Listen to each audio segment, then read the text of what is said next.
G7 के दौरान Donald Trump और नरेंद्र मोदी की 13 मिनट की जो बातचीत हुई, जिस पर गोदी मीडिया सारे फसाने लिख रहा है, सारी कहानियां लिख रहा है, उसमें नरेंद्र मोदी ने डोनाल्ड ट्रंप को कहा कि मैं आपको पश्चिम एशिया में शांति की स्थापना के लिए आपका अभिनंदन करता हूं। यानी सोचिए, आपके जिस व्यक्ति ने जंग की शुरुआत की, उसको कहा जा रहा है कि वो अमन का मसीहा है, उसको अभिनंदन किया जा रहा है। सीधे तौर पर अमेरिका में आवाजें उठ रही हैं कि डोनाल्ड ट्रंप को अपनी हार मान लेना चाहिए, यानी अमेरिका को अपनी हार मानना चाहिए, इसको सरेंडर माना जाना चाहिए और डोनाल्ड ट्रंप को इस्तीफा देना चाहिए। पहली बात तो ईरान की जबरदस्त जीत हुई है, अमेरिका की शिकस्त हुई है और इजराइल की मुश्किलें बढ़ी हैं। ये तो मोटा मोटी बात एकदम साफ है। $300 बिलियन का हर्जाना देना पड़ेगा ईरान को। और उससे बड़ी बात, ईरान अपना ऑयल और जो ऑयल के प्रोडक्ट्स हैं उनको अब बेच सकता है। पिछले 40 सालों से सैंक्शन चल रहे थे, अब वो हटेंगे। वो ईरान के लिए बहुत बड़ी खबर है, बहुत अच्छी खबर है ईरान के लिए। ये भी मान लिया गया है कि स्ट्रेट ऑफ हॉर्मुज को कौन कंट्रोल करेगा? ईरान कंट्रोल करेगा।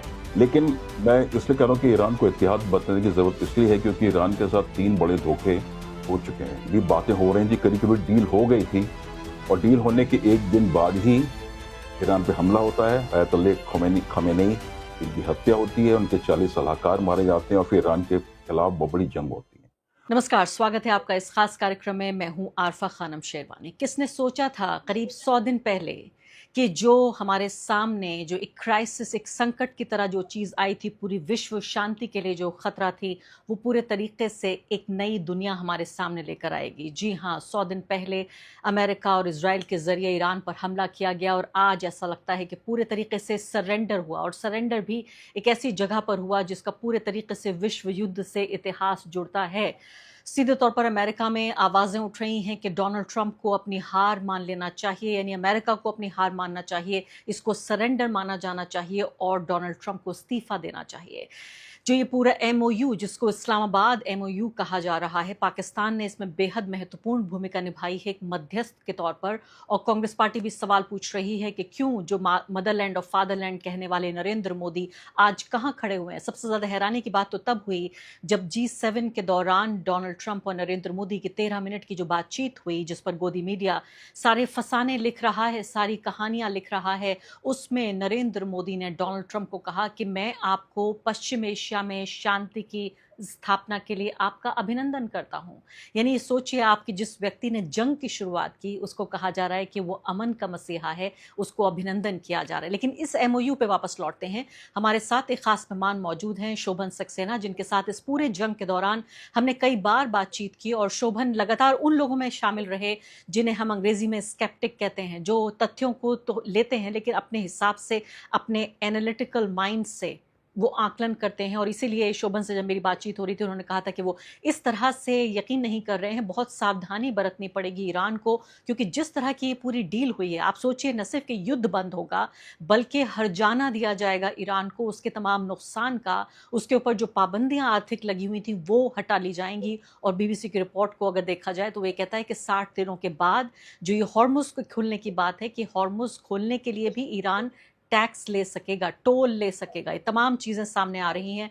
और जिन चीज़ों को अमेरिका अपनी जीत के तौर पर देख रहा है, वो तो ईरान ने पहले ही वादा कर लिया था कि कोई न्यूक्लियर वेपन नहीं बनाएगा ईरान।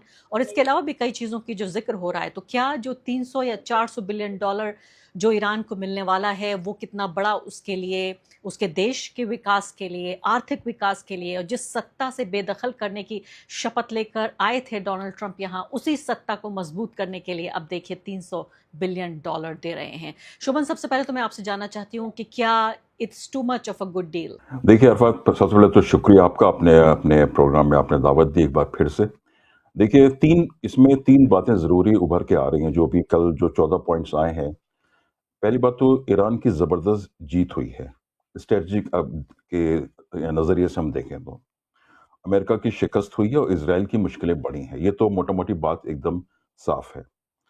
और जैसे कि डोनाल्ड ट्रंप ने अभी जो G7 में उन्होंने बात कर रहे थे, उन्होंने कल कहा कि अगर ये जंग खत्म नहीं होती तो पूरी दुनिया की इकोनॉमी डिप्रेशन में जा सकती थी। तो उन्होंने इस बात को मान लिया कि ईरान की इतनी ताकत है कि पूरी दुनिया की जो इकोनॉमी है उसको तबाह तो नहीं कर सकता, उसकी मुश्किलें बहुत ज्यादा बढ़ा सकता है। दूसरी बात, उन्होंने G7 में फिर से नेतन्याहू के खिलाफ बहुत बड़ी बड़ी बातें कही और ये भी कहा कि इजराइल का जो वजूद है वो अमेरिका की वजह से है, मेरी वजह से, उन्होंने यहाँ तक कहा। तो इसराइल के लिए परेशानियां बढ़ेंगी। लेकिन देखिए अभी तो एक एक अच्छी खबर है, जैसे आपने कहा भी, उसमें 3-4 जो पॉइंट्स हैं बहुत ही ईरान के हक में है। पहला बात तो ये, जैसे आपने मेंशन किया कि $300 बिलियन का हर्जाना देना पड़ेगा ईरान को। और उससे बड़ी बात, ईरान अपना ऑयल और जो ऑयल के प्रोडक्ट्स हैं उनको अब बेच सकता है खुले बाजार में। ये ईरान की जो इकॉनमी जो तबाह हुई है, बर्बाद हुई है पिछले 40 सालों में, जो पिछले 40 सालों से सैंक्शन चल रहे थे, अब वो हटेंगे। वो ईरान के लिए बहुत बड़ी खबर है, बहुत अच्छी खबर है ईरान के लिए। तीसरी बात, ये भी मान लिया गया है कि स्टेट ऑफ हॉर्मस को कौन कंट्रोल करेगा? ईरान कंट्रोल करेगा। अभी 60 दिन में तो अब ये प्रक्रिया चलेगी, उसको खोला जाएगा, जहाज वहां से निकलेंगे, लेकिन उसके बाद जो उसमें लिखा हुआ है साफ साफ कि ईरान ही डिसाइड करेगा कि वहां पे कैसा वहां से जहाजों का आना जाना होता है, उसका टैक्स देना वो ईरान के ऊपर होगा। तो 3 बहुत बड़ी जीतें ईरान के लिए हुई हैं उसमें इसमें। चौथा पॉइंट जो है वो है न्यूक्लियर, जो उनका न्यूक्लियर मटेरियल उसको लेके है। उसको लेके डोनाल्ड ट्रंप अपना गाना गा रहे हैं कि ये अमेरिका की जीत है। अमेरिका की जीत नहीं है, क्योंकि ईरान ने, जैसे आपने भी कहा, कभी नहीं कहा ईरान ने कि वो न्यूक्लियर बॉम्ब बनाने का कोई प्लान है। तो उसको अगर वो जो उनका जो मटेरियल है उसको वो खत्म करते हैं या उसको रखते हैं या किसी कहीं बाहर बेचते हैं, उससे कोई फर्क पड़ने वाला नहीं है। और सबसे बड़ी बात जो इसमें जो एमओयू जो साइन हुआ है कल, उसका जो आखिरी जो उसका पॉइंट है कि ये पूरा एमओयू जो है, जब साइन होगा फाइनली 60 दिन के बाद, जो डील होगी वो यूनाइटेड नेशन सिक्योरिटी काउंसिल के रेजोल्यूशन से बाइंडिंग होगी। ये बहुत बड़ी बात है। अगर वो बाइंडिंग होगी, सभी जो पार्टीज हैं इसमें, अमेरिका है, ईरान है और इसराइल, क्योंकि इसराइल भी यूएन के मेंबर है, तो उनके पास बहुत ज्यादा इस बात की गुंजाइश नहीं रहेगी कि वो इसको इसको तोड़ें, इसके खिलाफ कुछ काम करें। ये तो पॉजिटिव साइड हो गए। लेकिन मैं इसलिए कह रहा हूं कि ईरान को एहतियात बरतने की जरूरत इसलिए है क्योंकि ईरान के साथ 3 बड़े धोखे हो चुके हैं। 2015 में ईरान ने JCPOA साइन की थी ओबामा के टाइम पे, और ईरान ने सारे पॉइंट्स जो वेस्ट के थे मान लिए थे कि हम न्यूक्लियर अरेंजमेंट नहीं करेंगे, बॉम्ब नहीं बनाएंगे। और क्या हुआ? 2015 में उन्होंने ये साइन किया। 2016 में डोनाल्ड ट्रंप अमेरिका के राष्ट्रपति बनते हैं, और राष्ट्रपति बनते हैं उसको इस डील को उसको पूरा खारिज कर दिया। पिछले साल ईरान और अमेरिका की बातचीत हो रही थी जिनेवा में, उसके बीच में ईरान पे हमला हुआ, 12 दिन की जंग हुई। इस बार ओमान की मध्यस्थता में भी बातें हो रही थी, करीब करीब डील हो गई थी, और डील होने के एक दिन बाद ही ईरान पे हमला होता है। अयतुल्लाह खमेनी की उनकी हत्या होती है, उनके 40 सलाहकार मारे जाते हैं, और फिर ईरान के खिलाफ बहुत बड़ी जंग होती है। तो अगर हम ये देखें जो अभी, मतलब हाल की तारीख में जो हुआ है, तो ईरान मेरे ख्याल से एहतियात बरतने की जरूरत, और ईरान ने एहतियात बरता है, उन्होंने इतना टाइम लिया। इस बार देखिए डोनाल्ड ट्रंप बहुत जल्दबाजी में थे कि डील किसी तरह साइन हो जाए, ईरान ने कोई जल्दबाजी नहीं दिखाई, और ईरान ने इसराइल के ऊपर भी मिसाइलें दागी पिछले हफ्ते, इसके बावजूद कि इसराइल ने ईरान पे हमला नहीं किया था, उन्होंने लेबनान पे हमला किया और ईरान ने उसका जवाब दिया। इसका क्या मतलब है कि ईरान पूरी तरह से तैयार है। वो इस हालत में है कि न केवल अपनी रक्षा कर सकता है, बल्कि उनके जो एलाइज हैं, चाहे वो हिजबुल्ला हो या जो लेबनान और भी इनके जो, उनकी भी रक्षा कर सकता है। और लेबनान का पॉइंट भी इस एमओयू में शामिल किया गया है कि लेबनान पे भी के खिलाफ भी जंग नहीं होगी। तो मोटा मोटी तौर पे देखें एक्सक्यूज मी, तो एक बहुत बड़ी एक जो कहते हैं सामरिक दृष्टिकोण से, स्ट्रेटेजिक पॉइंट ऑफ व्यू से ईरान के लिए एक बहुत बड़ी जीत हुई है, और एक रास्ता खुल सकता है। लेकिन क्योंकि मैं अमेरिका का की जो तारीख रही है, कि उनके जंग करने की तारीख रही है, और खासकर इसराइल इसराइल तो पूरी कोशिश में अभी भी है, किसी तरह से एमयू जो है किसी तरह से फेल हो जाए, और उसके बाद जो एक बड़ी डील होने वाली है 60 दिन के बाद या 3 महीने के बाद, वो ना हो पाए। तो उसकी कोशिश चलती रहेगी, और हमको एक थोड़ा सा कॉशियस अप्रोच लेकर चलना पड़ेगा। आप ये कह रहे हैं कि सावधानी बरतनी ज़रूरी है, और आपने बाकायदा उदाहरण देख के बताया है। ईरानी लोग खुद भी ये बात कहते हैं कि ईरान को जंग से उतना नुकसान नहीं हुआ जितना शांति से नुकसान हुआ, यानी समझौते से हुआ। जब जब ईरान ने कोशिश की है समझौता करने की, शांति की डील करने की, तब तब उसकी पीठ में छुरा घोंपा गया है। ईरानी खुद ये बात कहते रहे हैं, और ये पूरी तरीके से इतिहास भी इस बात का गवाह है। लेकिन मैं आपको वापस इस डील पर लाना चाहती हूँ। शोभन, सबसे पहले हमारे दर्शकों को आप ये बताइए कि ये डील जिस तरह से नज़र आ रही है, ईरान का अभी जो मौजूदा स्ट्रक्चर है, जिसमें उसके लिए पूरी जो ग्लोबल इकोनॉमी है, उससे कट के ईरान रहता है। कुछ लोग तो कहते हैं कि एक तरह की इकोनॉमिक एक कुएं के तौर पे तब्दील हो चुका है ईरान, कि बहुत सारे देशों से बिजनेस नहीं कर सकता, किस तरह की करेंसी में वो काम करता है, उसके ऊपर जितनी पाबंदियां लगी हुई हैं, वहाँ इंटरनेशनल बैंक, बैंक्स या फिर ये जिस तरह से बिग टेक कंपनियां, इन सबको बिल्कुल काम करने की इजाज़त भी नहीं है। ऐसे में ये जो सैंक्शंस हटाए गए हैं, इनमें आप ये कह रहे हैं कि अपना एक तो तेल बेच सकता है, इसके अलावा और इकोनॉमिकली क्या फ़ायदा होगा $300 बिलियन लेने के अलावा? और आगे बढ़ने से पहले एक अदना सी गुजारिश कि आप मेंबर बनिए मेरे चैनल का आरफा खानम शेरवानी। अगर आप मेंबर बनते हैं, आपके समर्थन से आप मेरा हाथ मजबूत करेंगे, इतना मजबूत कि मैं सत्ता का कॉलर पकड़ के सवाल पूछ सकूंगी और जो हमारे समुदाय में हाशिए के जो तबके हैं उनकी आवाज उठा सकूंगी। आप यकीन जानिए, आपका एक छोटा सा सहयोग मेरे लिए इतना बड़ा होगा जिसके लिए आप अंदाजा भी नहीं लगा सकते।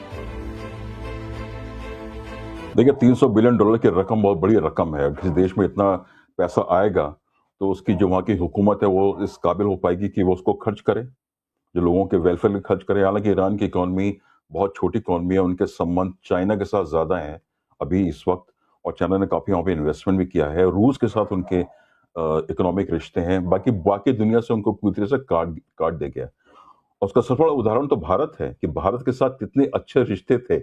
ना कि मैं कल्चरल रिलेशंस की बात नहीं कर रहा हूँ, कितना अच्छा भारत और ईरान के बीच तिजारत होती थी, कितना व्यापार होता था, कितना तेल हम खरीदते थे और रुपए में खरीदते थे। वो भी हमने लेना बंद कर दिया 2019 में। वो धीरे धीरे कटता गया, 2017 में कटा, फिर उससे पहले भी कटा, 2019 में पूरी तरह से खत्म हो गया। अब ईरान भारत को भी तेल बेच सकता है, और तेल नहीं, उनके तेल के और भी उनके पास काफी प्रोडक्ट्स हैं, बेच सकता है। भारत उनको सामान बेच सकता है, बहुत बड़ा मार्केट है, 90 मिलियन, 9 करोड़ लोगों का देश है, पश्चिम एशिया का सबसे बड़ा देश है और सबसे स्टेबल देश रहा है वहां पे। तो वो अपने और ये भी देखिए, अरफा, एक बहुत बड़ा एक अब बदलाव ये होगा कि जो ईरान के पड़ोसी मुल्क हैं, जो जीसीसी के देश हैं, चाहे वो यूएई हो, बहरीन हो, कुवैत हो, सऊदी अरेबिया है, वो भी अब ईरान के साथ बिजनेस कर सकते हैं।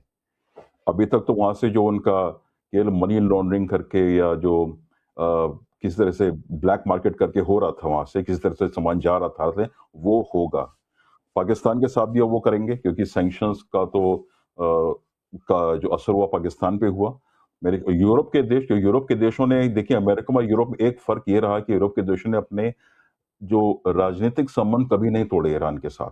ब्रिटिश की एम्बेसी भी है, फ्रांस की एम्बेसी भी है, और उनकी ईरान की एम्बेसी भी यूरोपियन देशों में है।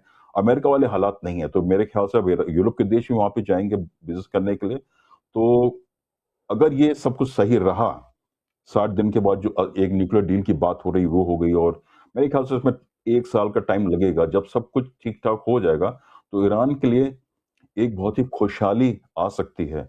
और जो ईरान के जो स्पीकर हैं वहाँ के पार्लियामेंट के, गालिब साहब, उन्होंने कल ये कहा भी, ये हमारा फोकस अब होगा इकोनॉमी पे, और हमारा आवाम है ईरान का, उनकी जिंदगियों में हम कैसे बदलाव लाएं। क्योंकि ईरान के लोगों ने देखिए बहुत सहा है, बहुत सफर किया है 40 सालों से। उनकी कोई गलती न होने के बावजूद उन्होंने बहुत उनके खिलाफ अत्याचार हुआ है और नाइंसाफी हुई है। ये दुनिया इस बात को मानती है, ये कि मैं बात नहीं कह रहा हूँ, दुनिया बात को मानती है। उनकी कोई गलती नहीं थी, उनके खिलाफ ने सैंक्शन आपने इसलिए लगाए कि वो अपनी जो उनकी फॉरेन पॉलिसी है वो उसको आज़ाद रखना चाहते थे।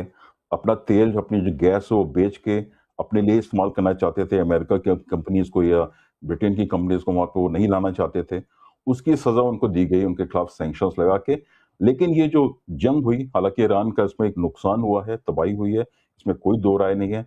लेकिन जैसे कहते हैं कि एक तरह से समुद्र मंथन होता है, उसके बाद जो जहर निकल के आता है, अब वो जहर जो है वो अमेरिका को पीना पड़ रहा है, शोभन, लग रहा ऐसा लगता है है। कि जैसे कोई फिल्म देख रहे हैं हम, जैसे खासकर बॉलीवुड की फिल्म जिसमें एक स्क्रिप्ट लिखी जा रही है, जिसमें फिल्म के आखिर तक आते आते तमाम जो बुरे लोग हैं, जो गुंडे बदमाश हैं, उनको मार दिया जाता है और सब कुछ अच्छा हो जाता है। मतलब यकीन करना मुश्किल हो रहा है कि इस जंग की शुरुआत 110 दिन पहले, 100 दिन पहले की गई थी, और उसके बाद ये जंग खत्म कैसे हो रही है, यकीन करना मुश्किल हो रहा है। और आपका जो एक तरह से एक कॉशनरी जो बात आप कह रहे हैं, मैं इस बात से पूरी तरीके से सहमत हूँ। मुझे ये बताइए कि इजराइल का हाल इस वक्त, इजराइल जिसके अब डोनाल्ड ट्रंप से नेतन्याहू के रिश्ते इतने ख़राब हो चुके हैं कि वो गाली गलौज पे आ चुके हैं। डोनाल्ड ट्रंप बाकायदा पब्लिकली इंटरव्यूज़ में नेतन्याहू को चेता रहे हैं, उन्हें बुरा कह रहे हैं। अभी तक कहा ही जाता था कि फॉरेन पॉलिसी पूरी अमेरिका की, उस पर बड़ी छाप है इजराइल की, और इजराइल को एक चौकीदार की तरह वेस्ट एशिया में इस्तेमाल करता है अमेरिका। ऐसे में इन दोनों की, क्योंकि सारी चीज़ें, ये अमेरिका ईरान की डील नहीं है, डील तो ये है कि इजराइल ईरान के ऊपर हमला करना बंद करे। भौगोलिक रूप से, जोग्राफिकली देखें तो इजराइल हमला कर रहा है, जिसको अमेरिका मदद करता है। तो इजराइल की हालत इस वक्त क्या है? देखिए, अभी जो हाल के बहुत से लोगों के इंटरव्यू आए, हिलरी क्लिंटन का इंटरव्यू है एंटनी ब्लिंकन का आया है, बहुत लोगों ने कहा है कि इसराइल जो है पिछले 20-30 सालों से अमेरिका को उकसा रहा था कि आप ईरान पे हमला कीजिए, हम आपके साथ खड़े हुए हैं। और तरह तरह की वजह भी दी है कि ईरान, वो 40 साल से इराक अलाप रहे हैं कि ईरान न्यूक्लियर बम बना रहा है और ईरान हिजबुल्लाह को मदद करता है। देखिए, ईरान के हिजबुल्लाह से संबंध है, लेकिन हिजबुल्लाह ईरान ने नहीं बनाया हुआ है। ना तो हूथीज को ईरान ने बनाया हुआ है, ना जो गाजा में हमास है उसको भी ईरान ने नहीं बनाया है, उनके संबंध ईरान ने नहीं बनाया है। तो वो लेकिन नेतन्याहू ने खास करके इस बात को हमेशा इस्तेमाल किया, उकसाया अमेरिका को, लेकिन ये ओबामा के टाइम में भी हुआ, बाइडेन के टाइम में भी हुआ। अब ये सब बातें निकल के आ रही हैं, कैसे वो कोशिश कर रहे थे कि ईरान के खिलाफ जंग हो जाए।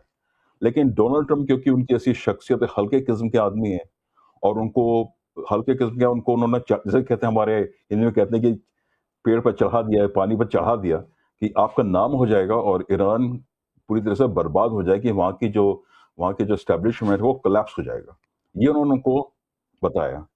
और जोश में आके, जैसा मैं समझ रहा हूँ, डोनाल्ड ट्रंप ने ये जंग छेड़ दी और एकदम उल्टा हुआ। ना तो ईरान का एस्टेब्लिशमेंट, वहाँ की जो हुकूमत है, कोलैप्स हुई, हालांकि काफ़ी लोग मारे गए, और ईरान ने डट के मुकाबला किया, और ईरान ने उलटवार किया जो अमेरिका की बेसिस हैं। तो जिसमें नुकसान जो है, इसराइल का उतना नुकसान नहीं हुआ जितना कि अमेरिका का नुकसान हुआ। देखिए अरफा, उसमें एक पॉइंट, अभी मैंने कई बार उसको पढ़ा और समझने की कोशिश की, कि एक पॉइंट ये है कि अमेरिका की जो फोर्सेस हैं, जो सेना है उस इलाके में, उसको वहां से हटाया जाएगा। लेकिन उससे पॉइंट मुझे साफ ये नहीं हो रहा है कि अभी जो फोर्सेस अभी उन्होंने वहां डिप्लॉय किए हैं, उसकी बात हो रही है, कि उनके जो सैनिक अड्डे हैं, वहां पे 13-14 सैनिक अड्डे हैं, और इन सभी अड्डों पे हमला हुआ है, वो पूरी तरह से बर्बाद हो चुके हैं। उसका नुकसान कुवैत को भी हुआ, बहरीन को भी हुआ, एमिरेट्स को भी हुआ, सऊदी अरेबिया को हुआ। अब मेरे ख्याल से ये मुल्क नहीं चाहते हैं कि अमेरिका की सेना या उनके अड्डे वापस आए। एक तो उनको बनाने में बहुत ज्यादा उनको पैसा खर्च करना पड़ेगा, और जो खतरा है वो उनके लिए बढ़ा ही रहेगा। तो मेरे ख्याल से मुल्क नहीं चाहते हैं। बहुत बड़ी तो अब बात है ये चीज, जो आप कह रहे हैं। जी हाँ, मेरे पास समय थोड़ा-सा कम है और आखिरी सवाल अब आपसे पूछूँगी भारत के मद्देनज़र, और आप जो कह रहे थे वो बेहद महत्वपूर्ण बात इस लिहाज से भी है शोभन, क्योंकि अभी तक इन मिलिट्री बेसिस को ये माना जाता रहा कि ये एक तरह से सिक्योरिटी की गारंटी हैं, ये इस खित्ते के लिए, उन मुल्कों के लिए, और अब यही खतरे की गारंटी बन गए, क्योंकि अगर ये मिलिट्री बेसिस नहीं होते यूएस के, तो ईरानी मिसाइल्स आके इनके ऊपर हमला नहीं होता। अब मैं आपसे भारत के मद्देनज़र पूछना चाहती हूँ, इसको इस्लामाबाद एमओयू कहा जा रहा है। कितनी बड़ी ये कामयाबी आप पाकिस्तान के लिए मानते हैं, एक डिप्लोमेटिक सक्सेस, या आपको लगता है कि सिर्फ ये एक तरह से इसको एक ब्रांडिंग के तौर पर, मार्केटिंग के तौर पर पाकिस्तान इस्तेमाल कर रहा है, और कांग्रेस पार्टी अब ये कह रही है कि देखिए भारत कितना अलग थलग पड़ गया है। हालांकि अलग थलग जो है वो पाकिस्तान को करना चाहते थे हम टेररिज्म के मुद्दे पर, लेकिन इस पूरी जो एमओयू साइन हुआ है, पीस डील हुई है, इसमें हमारा कोई जिक्र नहीं है। नहीं देखिए, जहाँ पे अगर उसी कामयाबी उनको मिली है, उनकी वजह से मिली है, तो हमको तो क्रेडिट देना पड़ेगा ना। अगर उसको इस्लामाबाद एमयू कहा जा रहा है, अभी मैंने प्रेस टीवी की हेडलाइन देख रहा था, तो उसमें तो इस्लामाबाद एमयू ही लिखा हुआ है उसमें। तो और सब लोग जानते हैं कि जो बातचीत हुई, 2 बार बातचीत हुई, ईरान का डेलीगेशन 2 बार पाकिस्तान गया। गलीबाफ साहब गए, अरागची साहब वहाँ पे गए, और पाकिस्तान के जो आर्मी चीफ हैं मुनीर, वो कई कई दफे वो गए, ईरान भी गए, और वो अमेरिका भी गए, और चीन भी गए। तो पाकिस्तान ने कोशिश तो की, और पाकिस्तान ने कोशिश किसके बिहाफ पे की है वो भी जाहिर है, अमेरिका के बिहाफ पे की है, क्योंकि अमेरिका सीधे बातचीत नहीं करना चाहता था। और उनको, मेरे ख्याल से उनको लगता है कि अमेरिका का उनमें यकीन है, पाकिस्तान की जो लीडरशिप है उसमें यकीन है। तो उनको तो अगर पाकिस्तान ने कोई अच्छा काम किया है, मेरे ख्याल से तो न केवल उस खित्ते के लिए, हमारे खित्ते के लिए भी ये बहुत एक अच्छी खबर है। हमारे लिए भी ये बहुत अच्छी एक अपॉर्चुनिटी है कि ईरान के साथ फिर से एंगेज करें, पूरी तरह से 100% एंगेज करें भारत के साथ। भारत को करना चाहिए, क्योंकि एक बहुत बड़ा मुल्क है, बहुत बड़ा मार्केट भी है, और हमको हमेशा तेल देता रहा है, और अच्छे दामों पे देता रहा है। तो हमारे लिए भी अगर सैंक्शंस हटेंगे, तो हम क्यों नहीं उनसे वहां तेल खरीद सकते। तो भारत को भी करना चाहिए, और भारत को मेरे ख्याल से ज्यादा एंगेज करना चाहिए ईरान के साथ। भारत का जो एंगेजमेंट जो हो गया है पिछले कुछ सालों में, अमेरिका के साथ ज्यादा है, इसराइल के साथ दोस्ती कुछ ज्यादा हो रही है। देखिए, ये ये कहते हैं ना कि विन विन सिचुएशन होनी चाहिए। ऐसा नहीं कि हम इससे दोस्ती करेंगे तो उससे दोस्ती नहीं करेंगे। भारत की जो फॉरेन पॉलिसी रही है पिछले 20-30 सालों में, वो रही है मल्टी अलाइनमेंट की। हम सबके साथ बात करते हैं, हम रूस से भी तेल खरीद रहे हैं, अमेरिका के साथ हमारी स्ट्रेटेजिक पार्टनरशिप भी है। अमेरिका से चीन के साथ हम 140-150 बिलियन डॉलर की तिजारत कर रहे हैं, और चीन के साथ हमारे रिश्ते तो सबको जग जाहिर है कि बहुत ज़्यादा हमारी मुश्किलें काफ़ी हैं। तो ईरान के साथ हमारे इतने ज़्यादा तारीखी रिश्ते रहे हैं, क्यों नहीं हम ईरान के साथ करना चाहते हैं। तो मेरे ख्याल से कुछ अभी एक कोर्स करेक्शन की ज़रूरत है, और एक इस एमओयू उसके बाद अगर डील हो गई, और डील हो गई उस पर कायम रहे, वो बहुत ज़रूरी बात है। खासकर कि अमेरिका और इसराइल उस पर कायम रहे, जो उन्होंने जो डील के उन्होंने कमिटमेंट किया है। तो मेरे ख्याल से एक दरवाज़ा भारत के लिए भी खुलेगा, और भारत को इसका फ़ायदा उठाना चाहिए और ईरान के साथ अपने जी। रिश्तों को मजबूत करना चाहिए, और क्योंकि पूरी देखिए, पश्चिम एशिया बदल चुका है, इसमें कोई दो राय नहीं है। डील हो या ना हो, पश्चिम एशिया बदल चुका है, और इस सच्चाई को हमको कबूल करके अपने रिश्ते ईरान के साथ और मजबूत करने चाहिए। जी, और उम्मीद ये भी है कि अगली बार जब नरेंद्र मोदी किसी देश जाएंगे तो उनके साथ खासकर ऐसे देश जो कि बहुत ही पोलराइजिंग हैं, ध्रुवीकरण की एक तरह से पहचान है, और पूरी दुनिया में आप देखिए कि किस तरह से गजा के बाद जो बदली है दुनिया, उस सब के बावजूद भी किस तरह से नरेंद्र मोदी जाके वहाँ की संसद में फादरलैंड और मदरलैंड वाले जब स्टेटमेंट्स देंगे तो थोड़ा सा कम से कम एक कॉशन, एक केयर, एक सावधानी ज़रूर बरतेंगे बहुत ज़्यादा करीब किसी देश के जाने से पहले। बहुत बहुत शुक्रिया आपका शोभन इस बातचीत के लिए। शुक्रिया।